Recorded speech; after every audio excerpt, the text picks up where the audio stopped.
Some of you may already know this, but I do quite a few things in life.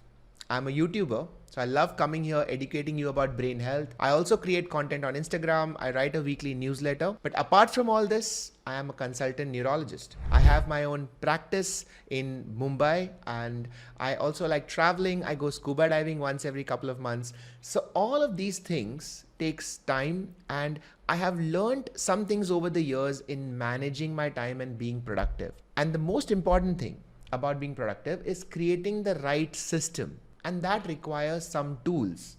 Now, over the years, the tools that I use to stay productive has evolved. So in today's video, I'm going to share with you 5 tools that I use every day currently to remain productive and get all of these different things done. I'm Dr. Sid Warrier. I'm a neurologist, and welcome to my channel. If you've not subscribed yet, do so. It means a lot to me, and you will see a lot more such videos on your timeline. So the first tool I will talk about is a standing desk. Now, I got a standing desk about a couple of years ago, and it has been a great focus booster because nothing slows your brain down than sitting in one position for hours on end, because our body is not wired to do that. So I have started alternating between sitting and standing. Whenever I have a team meeting, my desk is in the standing position, and I usually walk around the room while discussing stuff with my team. I also have a whiteboard right next to my desk where I write the quest for the day. We also use the board as a team jamming area where we all scribble down our ideas, and every time I look up from the desk, I see all the stuff that we've talked about, and that keeps my mind focused, aligned with what I have to do this day. This entire setup is designed with one goal in mind. If I can keep moving my body, my mind will keep moving with it. The next tool that I've discovered is pretty recent, and that is the cube clock.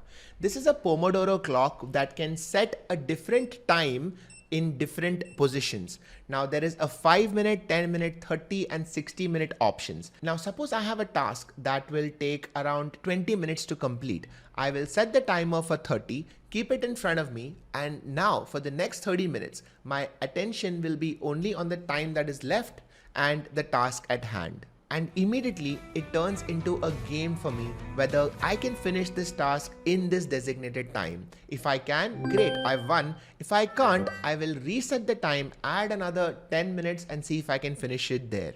Now at no point do I try to work for more than 40 minutes at a stretch, because that is my upper limit, because after 40 minutes I need 5 to 10 minutes of break. Now this limit is different for everybody. Now some people might find it easier to work in blocks of 20 or 15 minutes. That is absolutely okay. The important thing is to know your focus limit and work according to that. This clock has been very useful for me to get to know my own focus limit, so I would recommend you trying it out. The third tool I use to increase productivity is this, my Whoop tracker, and I use this to track my sleep. Sleep is the most important factor that decides if your brain is ready to do all the work that you want it to do, and which part of my sleep cycle is okay or not okay. Tracking my sleep has helped me fix my bedtime, cut my evening coffee, and make small changes in my nighttime routine that helps increase my sleep quality. I've realized that productivity definitely starts from the night before, so focus on your sleep to get more productive. The fourth tool that I've been using is a combination of services, that is WhatsApp and Notion. Now, one of the problems of managing different things is that you might get different ideas at different times. So I might be at the clinic and I would think of a YouTube video script, or I might be at the gym and I think of a new workshop idea. Whatever the situation, I needed to create a system where I can collect the idea in a way that I can find it later when I need it and use it whenever I want to. That system has been WhatsApp and Notion for me. So I have a WhatsApp chat with myself where I drop in all the ideas that I get, no matter from which domain. After that, once I get home and I have some time, I organize all my ideas on different Notion pages. There's a Notion page that I share with my team where I organize all my YouTube scripts, my Instagram ideas. There's a Notion page for my workshop, my notes, even my academics. So every part of my life gets a different Notion page where everything gets organized. organized.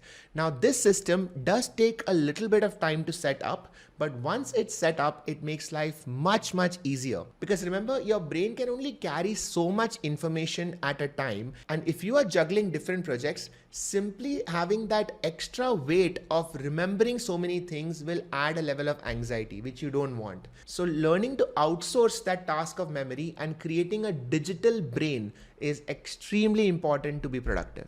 And finally, the fifth tool that I use regularly when I'm trying to focus are these. My noise cancelling headphones. These are the Sony XM4s and I love them. They are very comfortable, easy to travel with, and works across multiple devices. I usually use them when I'm trying to study on my own. I put on some focus playlists that I have. I will share some of them in the description below. You can check them out. And if you have suggestions for good focus playlists, drop them in the comments below. But I would definitely recommend this combination of noise cancelling headphones combined with focus music that works for you. It helps to cut off the environment, all distractions, and you can just focus on the task at hand. And in a way, it's almost become like a feedback loop where once I put these on, it is like signaling my brain that, hey, it's time to focus now. Let's get into that frame of mind. So maybe there's a placebo effect there, but why not? Let's use every hack that we can find to improve our focus and productivity. And finally, as a sixth bonus tip, I'm going to introduce something to you all called Nappuccino. It's basically coffee nap. So if you ever feel sluggish or tired in the afternoon, you can try this out. Have a cup of coffee and immediately take a nap for around 15 to 20 minutes. Now, as you wake up, the coffee that you had 20 minutes ago will now start kicking in and you will feel much fresher and more alert than you did before. Try it out. It works pretty well for me. Let me know in the comments if it does for you as well. I hope you enjoyed this video. I hope you find it useful. Let me know and I will see you all in the next one. Bye everyone. Take care.